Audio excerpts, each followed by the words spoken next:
ওঢিলা নামে একটা ছোট্ট গ্রাম। এই গ্রামে যখন কারোর বিয়ে হতো পরদিন সেই নববধূর লাশ পাওয়া যেত, কিন্তু কেউ বুঝতে পারছিল না আসলে ওই নববধূদের সাথে কি হচ্ছে আর কেনই বা তারা মারা যাচ্ছে। অসম্ভব থ্রিলার আর সাসপেন্সে ভরা আমার আজকের গল্পটা, যেটা দেখে আপনি স্ক্রিনের ওপর থেকে 1 মিনিটের জন্য চোখ সরাতে পারবেন না। ওই নববধূদের সাথে আসলে কি হতো আর কেনই বা তারা মারা যেত, সেটা জানতে হলে আমার আজকের গল্পটা দেখতে হবে। তো চলুন আর স্পয়লার না দিয়ে সরাসরি মূল গল্পে ঢুকে পড়া যাক। গল্পের শুরুতেই আমরা একটা রেলওয়ে স্টেশন দেখতে পাই। এই স্টেশনের নাম ওডিলা রেলওয়ে স্টেশন, আর এই স্টেশনের নাম অনুসারে আমার আজকের গল্পের নামকরণ করা হয়েছে। হঠাৎ করে রেল লাইনের ওপর দিয়ে স্কুল ইউনিফর্ম পরা একটা বাচ্চা মেয়েকে স্টেশনের দিকে একটা কাটা মুন্ডু হাতে নিয়ে হেঁটে আসতে দেখা যায়। মেয়েটা কোনো দিক না তাকিয়ে মুন্ডুটা নিয়ে সোজা থানায় চলে যায়। কি অদ্ভুত, তাই না? তাকে দেখে থানার লোকজন সব অবাক হয়ে যায়। মেয়েটা মুন্ডুটা নিয়ে সোজা থানার টেবিলের উপর রাখে। তখন একজন মহিলা পুলিশ বলে ওঠে, গত 6 মাস আগেই তো তিরুপতির কাটা মুন্ডু এভাবেই পাওয়া গিয়েছিল, আবার এই মাথাটা কোত্থেকে এলো? সেটা জানতে হলে আমাদের আবার 6 মাস পেছনে চলে যেতে হবে। তো চলুন জেনে আসি 6 মাস আগে কি ঘটেছিল। তিরুপতি নামের একজন অত্যাচারী পাপিষ্ঠ লোক মারা গেছে, আর তার খুনের দায় দেওয়া হয়েছে রাধার ওপর। এই যে মহিলাটিকে দেখছেন, এর নাম রাধা। যেহেতু খুনের দায় রাধার উপর দেওয়া হয়েছে, তাই রাধাকে জেলে পাঠানো হচ্ছে। অপরদিকে তিরুপতির বডি নেওয়ার জন্য তার ভাই আর একজন এসেছে সাথে। তিরুপতির ভাইয়ের নাম রঘুনাথ, আর তার সাথে যে লোকটা এসেছে এর নাম সাম্বা। তারা বডিটা নেওয়ার জন্য বাইরে অপেক্ষা করছে। বডি পোস্টমর্টম হয়ে গেলে রঘুনাথের কাছে বডি হস্তান্তর করা হয়। রঘুনাথ আর সাম্বা বডিটা নিয়ে গ্রামে চলে আসে, কিন্তু রঘুনাথের গ্রামের বাড়ির আশেপাশে কিংবা বাড়িতে কাউকেই দেখা যায় না। অপরদিকে তিরুপতির বডি গ্রামে এনে সাম্বা একজন বয়স্ক লোককে খবর দেয় তিরুপতির বডি তার বাড়িতে আনা হয়েছে, কিন্তু তার বডি দেখতে বা সৎকার করতে কোনো বন্ধু বান্ধব কেউ তার বাড়িতে আসেনি। একটা মানুষ যখন মারা যায় তখন সাধারণত সে যত খারাপ লোকই হোক না কেন সবাই তাকে ক্ষমা করে দেয়, কিন্তু এই লোকটা কি এমন জঘন্য অপরাধ করেছে যে সে মারা যাওয়ার পরেও তার উপর গ্রামবাসীর আত্মীয় স্বজনদের এত ঘৃণা? তো চলুন লোকটা কি অপরাধ করেছিল আর কেনই বা তার মৃত্যুর পরেও কেউ তাকে ক্ষমা করতে পারছে না সেটা সম্পর্কে জেনে আসি। তিরুপতি নামের একটা লোক ছিল খুবই খারাপ। সে জীবিত থাকা অবস্থায় গ্রামের মেয়েদেরকে অত্যাচার করে নির্মমভাবে খুন করেছে। তাই গ্রামবাসী সহ তার আত্মীয় স্বজন তার উপর এতটাই রেগে আছে যে তারা গ্রামের পণ্ডিতকে নিয়ে আলোচনায় বসেছে, যাতে তিরুপতির মৃত্যুর পর যেন তার আর পুনর্জন্ম না হয় আর তার আত্মা যেন কখনো শান্তি না পায় সে ব্যবস্থা করার জন্য। সবার কথা শুনে পণ্ডিত গণনা করে বলে, একটা উপায় আছে, সেটা হলো তাকে সমাধি দিতে হবে। আমাদের ধর্মের নিয়ম অনুযায়ী আমাদের কেউ মারা গেলে বডি পুঁতে রাখি, মানে সমাধিস্থ করি না, জ্বালিয়ে দেই। কিন্তু আমরা এর সাথে তেমন কিছুই করব না। আগামী অমাবস্যার দিন সকাল 6টার সময় একটা মাটির গর্ত করে ওর বডিটাকে খাড়াভাবে রেখে তাতে কালো মুরগির রক্ত মেখে গ্রামবাসীর নখের টুকরো, পায়ের নিচের মাটি এসব দিয়ে কালো একটা কাপড়ে পুটুলি বেঁধে ওর লাশের সাথে পুঁতে দিতে হবে। আমরা যদি এটা করতে পারি তাহলে তিরুপতির আত্মা কখনোই শান্তি পাবে না। শুধু তাই নয়, তার আর পুনর্জন্মও হবে না। তার আত্মা সারা জীবন এদিক ওদিক ঘুরে বেড়াবে। পণ্ডিতের এই কথা শুনে পুরো গ্রামবাসী তিরুপতির বডিটাকে এভাবে পুঁতে রাখার সিদ্ধান্ত নেয়, আর ঢোল পিটিয়ে পুরো গ্রামবাসীকে জানিয়ে দেয় গ্রামের বাইরে একটা গাছের নিচে যেখানে জন্তু জানোয়ারের মরদেহ পুঁতে রাখা হয় সেখানেই তিরুপতির বডিটাকে পুঁতে রাখা হবে। যেহেতু তার আত্মীয় স্বজন কিংবা গ্রামের কেউ তিরুপতির মৃত্যুর সংবাদ শুনে আসেনি, তাই রঘুনাথ আর সাম্বা তিরুপতির বডিটাকে কাঁধে করে গ্রামের বাইরে নিয়ে এসেছে। তখন যেন মনে হচ্ছিল তিরুপতির আত্মা কেঁদে কেঁদে সবার কাছে ক্ষমা চাচ্ছে, কারণ তার আত্মীয় স্বজন কেউ তার আত্মাটাকে বহন করে নিয়ে যাওয়ার জন্য আসেনি। সবাই জানে তিরুপতি আসলে কতটা অত্যাচারী। এরপর যেখানে তিরুপতির আত্মাটাকে পুঁতে রাখা হবে, রঘুনাথ আর সাম্বা সেখানে নিয়ে যায়। তখন সেখানে পণ্ডিতের কথা মতো গ্রামবাসীরা সবকিছু নিয়ে জড়ো হয়। এরপর গর্ত খুঁড়ে তিরুপতির বডিটাকে তার মধ্যে দাঁড় করিয়ে রাখা হয়, আর পণ্ডিতের কথা মতো সবকিছু তার ভেতরে দেওয়া হয়। রঘুনাথ তখন সমস্ত গ্রামবাসীকে কেঁদে কেঁদে বলছিল, আমার ভাইয়ের শাস্তি তো সে পেয়েছে, তাকে তোমরা আর এভাবে শাস্তি দিও না। আমার ভাবি এখনো জেলে, তাকে তোমরা সবাই ক্ষমা করে দাও। কিন্তু কে শুনে কার কথা? সবাই পণ্ডিতের কথা মতো কাজ করে। এরপর যখন মাটি চাপা দেওয়া হচ্ছিল তখন রঘুনাথের আত্মা চিৎকার করে বলতে থাকে, আমাকে তোমরা এভাবে শাস্তি দিলে তো আমিও দেখে নেব এই গ্রামের মানুষ কিভাবে শান্তিতে থাকে। আমি তোমাদের কোনোভাবেই শান্তিতে থাকতে দেব না। সবাই যখন ওখান থেকে চলে যাচ্ছিল তখন রঘুনাথের আত্মার চিৎকার আর গোঙানিতে পুরো গ্রামে থমথমে অবস্থা বিরাজ করছিল। এরপর আমাদের হিমালয়ের একটা গুহায় দেখানো হয়, সেখানে কিছু সাধু সন্ন্যাসী মিলে ধ্যানে মগ্ন ছিল। তখন ওখানে একজন সন্ন্যাসী হঠাৎ করে বলে ওঠে, ভারতের ওডিলা নামক একটা গ্রামে একটা দুষ্ট আত্মার জন্ম হয়েছে, কিন্তু আমার মনে হচ্ছে তাকে নিরাশ করার জন্য কোথাও না কোথাও ঈশ্বরের আবির্ভাবও রয়েছে। এরপর আমাদের কয়েকদিন পরে আবার ওডিলা গ্রাম দেখানো হয়। তিরুপতির ভয়ে এই গ্রামে এতদিন বিয়ে আটকে রাখা হয়েছিল। এখন যেহেতু তিরুপতি নেই, তাই গ্রামে আজ একটা বিয়ের অনুষ্ঠান হচ্ছে। গ্রামের মানুষের আগে থেকে যেহেতু ভয় ছিল, তাই তারা বিয়েটা দিনের বেলায় সেরে ফেলে।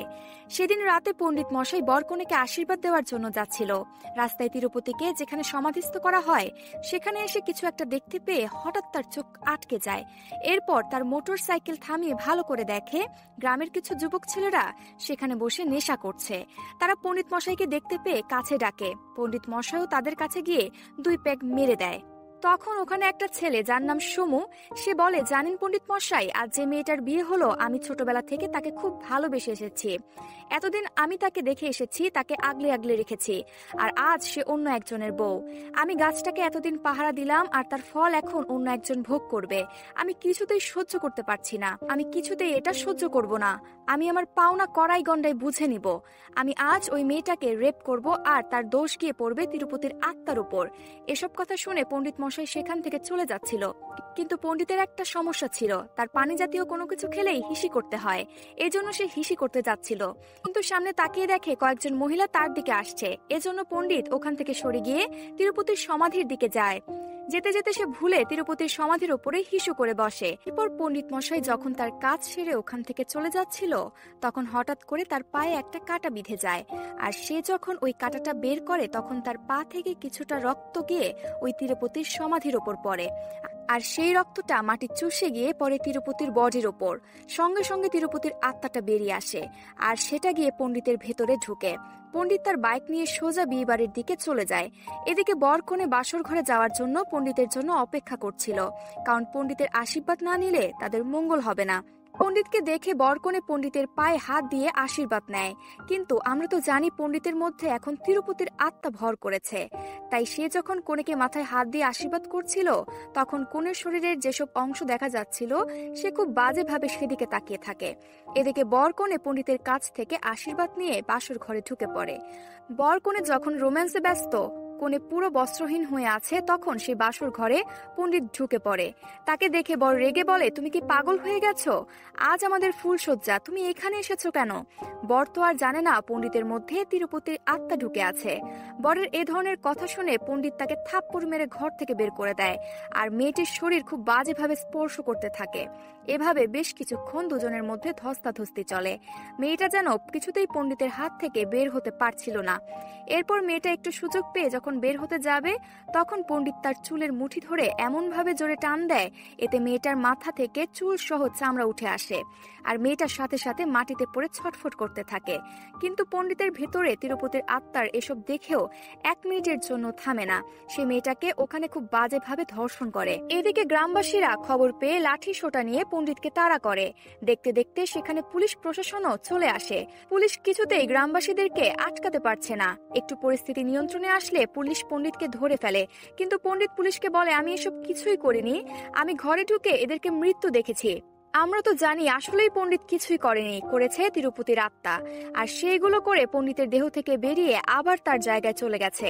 কিন্তু পুলিশ গ্রামবাসী কিছুতেই পণ্ডিতের কথা বিশ্বাস করে না, আর বিশ্বাস করবেই বা কিভাবে? তারা তো জানে না যে তিরুপতির আত্মা এসব করছে। তাই পুলিশ পণ্ডিতকে থানায় নিয়ে উল্টো করে ঝুলিয়ে বেধড় পেটাতে থাকে। আসলে পণ্ডিত নিজেই জানে না যে কাল রাতে তার শরীরের ভেতর তিরুপতির আত্মা ঢুকে তাকে এসব করিয়েছে।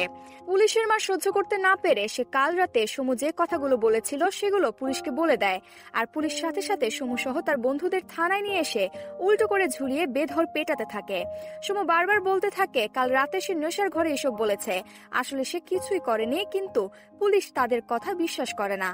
অপরদিকে রহিম নামে এক হুজুরকে দেখানো হয়। গ্রামের এক দম্পতি তাদের ছোট্ট মেয়েকে হুজুরের কাছে নিয়ে এসেছে ঝাড়ফুঁকুর করানোর জন্য। তাদের ধারণা মেয়েটির উপর দুষ্ট আত্মা ভর করেছে। হুজুর মেয়েটাকে ঝাড়ফুঁক করে তাদের হাতে একটা কালো মুরগি দিয়ে বলে, রাতের বেলা কোনো নির্জন রাস্তায় ওই মুরগিটা ছেড়ে দিয়ে আসতে হবে, তাহলে তাদের মেয়ে সুস্থ হয়ে যাবে।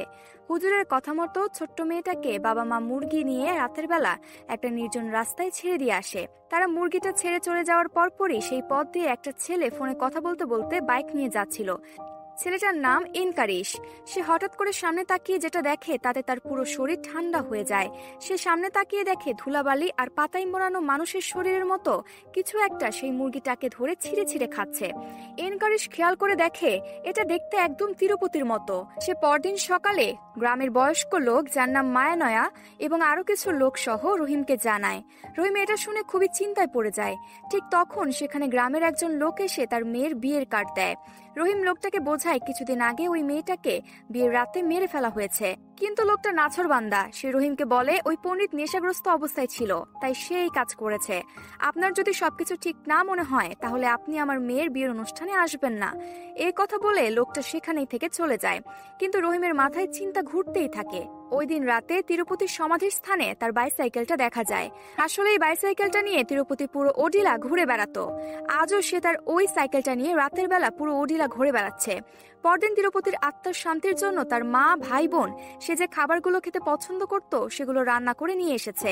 তারা একে একে সব রান্না করা খাবারগুলো তিরুপতির সমাধির ওপর সাজিয়ে রাখে এবং যাওয়ার সময় রঘু দেখতে পায় তিরুপতির সাইকেলটা সেখানে পড়ে আছে।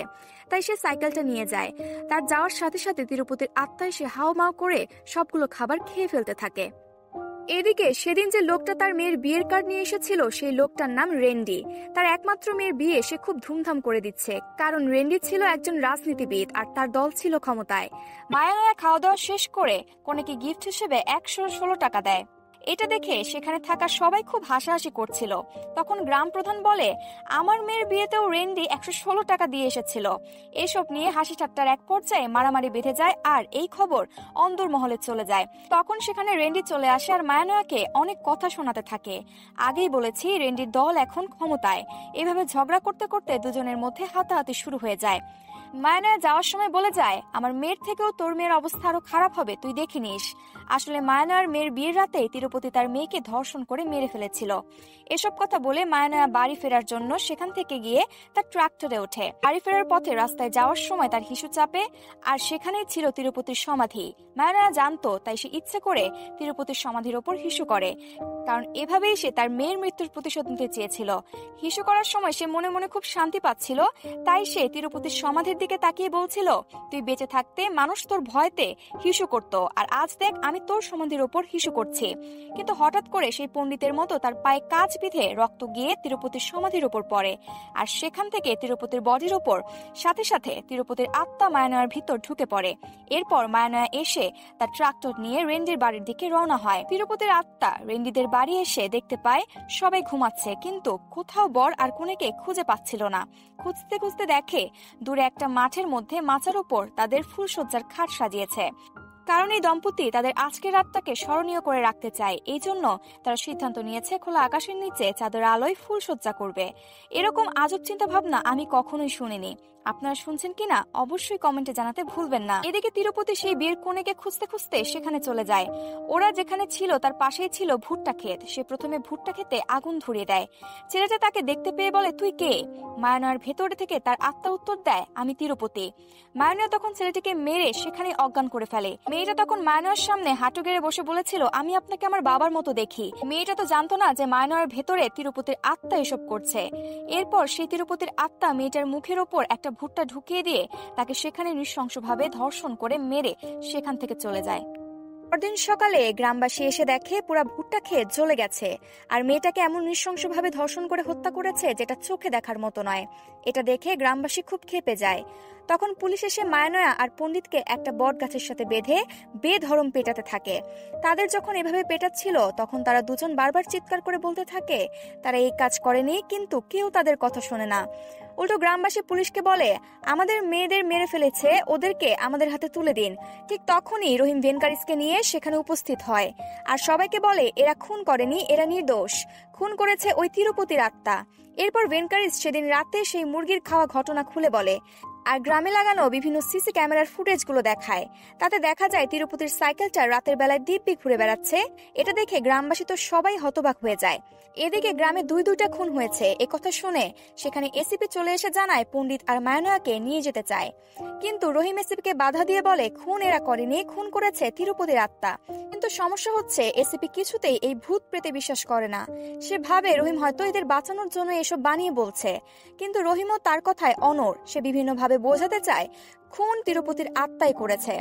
তাদের তর্ক বিতর্কের এক পর্যায়ে এসিপি তো বলেই বসে, তুমি এদের বাঁচানোর জন্য এসব বানিয়ে মিথ্যা কথা বলছো। কিন্তু রহিম বিভিন্নভাবে প্রমাণ দেয় যে সে এসব মিথ্যে কথা বলছে না। তাই এসিপি রহিমের কথা সত্যতা যাচাই করার জন্য তিরুপতির সমাধির পাশে তাঁবু গেড়ে তার সমস্ত ফোর্স নিয়ে সারাদিন পাহারা দেয়। বিকেল গড়িয়ে সন্ধ্যা নামে এসিপি তার সাথে থাকা সমস্ত ফোর্সকে সেখান থেকে পাঠিয়ে দেয়। আর এক পুলিশ কনস্টেবলকে ডেকে বলে, কাল সকালে তুমি যখন আমার সঙ্গে দেখা করতে আসবে তখন আমার জন্য চা নিয়ে আসবে। আসলে এসিপি পুরো ব্যাপারটা খুবই হালকা ভাবে নিচ্ছিল। পরদিন সকালবেলা এসিপির কথা মতো সেই কনস্টেবল চা নিয়ে এসে দেখে এসিপি সে একটা জায়গায় চুপচাপ চোখে সানগ্লাস দিয়ে বসে আছে, তার কোনো সারা শব্দ নেই। এসিপিকে এভাবে বসে থাকতে দেখে কনস্টেবলের সবকিছু ঠিকঠাক মনে হচ্ছিল না। তাই কনস্টেবল তাকে একটু ধাক্কা দিতেই তার চোখ থেকে সানগ্লাস পড়ে যায়। তখন দেখা যায় এসিপির একটা চোখ তুলে নেওয়া হয়েছে, আর তার পিঠের মাংসগুলো এমন ভাবে তুলে নেওয়া হয়েছে সেখানে শুধু হাড্ডিগুলোই পড়ে আছে। এসিপির এই অবস্থা দেখে সবে আঁতকে ওঠে। তো চলুন কাল রাতে এসিপির সঙ্গে আসলে কি হয়েছিল সেটা জেনে আসি। রাতের বেলা যখন সবাই চলে গিয়েছিল তখন এসিপি একা বসে ড্রিঙ্কস করছিল। তখন হঠাৎ কোথা থেকে তিরুপতি সেই সাইকেলটা চলে আসে আর এসিপির চারিপাশে ঘুরতে থাকে। একসময় তিরুপতির আত্মা এসিপিকে এই অবস্থা করে ফেলে। সকালে পুরো গ্রাম তিরুপতির আত্মার কথা জেনে গেছে। সবার মনের মধ্যে এখন একটাই ভয় কাজ করছে, কেউ বাড়ি থেকে বের হতে সাহস পাচ্ছে না। গ্রামের মেয়েরা রাতে ঘুমাতে পারছে না। আর এই গ্রামের বিয়ের কথা তো সবাই ভুলেই গেছে। এরপর গ্রামের কয়েকজন মিলে সেন্ট্রাল জেলে রাধার সঙ্গে দেখা করতে যায়। সবকিছু শুনে রাধা বলে, তিরুপতিকে শাস্তি দেওয়ার জন্য আমি ওকে খুন করে জেলে আসলাম, আর তাকে তোমরা কিভাবে জীবিত রেখে দিলে? এত বড় একটা ভুল তোমরা কিভাবে করলে? রাধার কথা শুনে গ্রামবাসীও বুঝতে পারে তারা অনেক বড় ভুল করে ফেলেছে। গ্রামের লোকজন রাধাকে খুব অনুরোধ করে আর বলে, একমাত্র এটা থেকে তুমি আমাদের বাঁচাতে পারো। কিন্তু রাধা বলে, তোমাদের এখন এটা থেকে ভৈরবই বাঁচাতে পারবে, আর ভৈরব রাধারই ছোট বোন। ভৈরব ছোটবেলায় বাড়ি থেকে পালিয়ে গিয়েছিল, কিন্তু সে কেন বাড়ি থেকে পালিয়েছিল সেটা কেউই জানে না। ওই গ্রামে বাপামা নামে একজন শিবের ভক্ত বয়স্ক মহিলা ছিল। ভৈরবী মাঝে মাঝে তার কাছে যেত। সে ওই মহিলাকে খুব পছন্দ করত। বাপামা একদিন ভৈরবীকে একটা গল্প শোনায়। সে বলে 12 বছর বয়স থেকে একটা মেয়ের পিরিয়ড শুরু হয়, আর সেটা 53 বছর বয়স পর্যন্ত চলে। যদি কোনো মেয়ে তার প্রথম পিরিয়ড থেকে শেষ পিরিয়ড পর্যন্ত কোনো পুরুষের সংস্পর্শে না আসে আর একা থাকে, আর এই সময় 110 কোটি বার শিবের নাম জপ করতে পারে, তাহলে ওই মেয়ে অসীম ক্ষমতার অধিকারী হবে। এই গল্পটা ভৈরবীর মাথায় গেঁথে গিয়েছিল, তাই সে বাড়িতে কোনো কিছু না বলে একটা চিরকুট রেখে পালিয়ে গিয়েছিল। এরপর সে ধর্ম সাধনা শুরু করে আর সাধু সন্ন্যাসীদের সাথে তপস্যা শুরু করে। এখন সে একজন প্রসিদ্ধ নাগা সাধু। রাধা গ্রামবাসীদেরকে বলে, দূরে একটা শিব মন্দির আছে, আমি শুনেছি ভৈরবী মাঝে মধ্যে ওই শিব মন্দিরে আসে সংস্কার করার জন্য। রাধার কথা মতো গ্রামবাসী সেই শিব মন্দিরের উদ্দেশ্যে রওনা হয়। পাহাড় পর্বত নদী নালা পেরিয়ে অবশেষে তারা মন্দিরের কাছে যায়, আর সেখানে গিয়ে তারা ভৈরবীর দেখা পায়।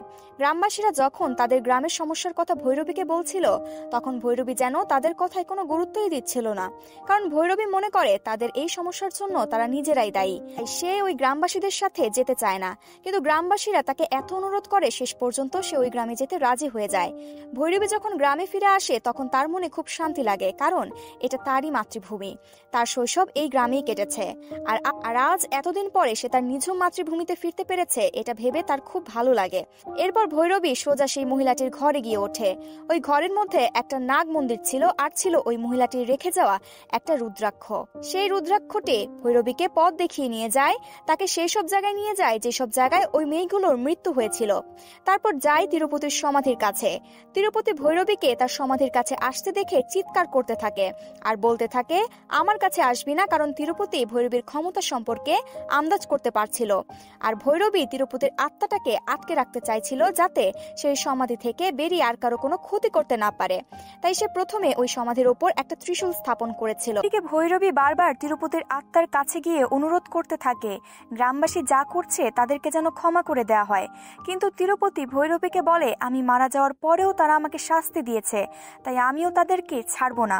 ভৈরবীর এত অনুরোধের পর তিরুপতি বলে, আমি একটা শর্তে গ্রামবাসীকে ছেড়ে দিতে পারি, আর সেটা হলো তুমি যে তপস্যা করছো সেই তপস্যা ভেঙে আমাকে বিয়ে করতে হবে। আর তুমি যদি এটা করতে পারো তাহলে আমি এই গ্রামবাসীর আর কোনো ক্ষতি করব না। কারণ সে ভালো করেই জানে ভৈরবী যে তপস্যা করছে সে কোনোভাবেই ভাঙবে না।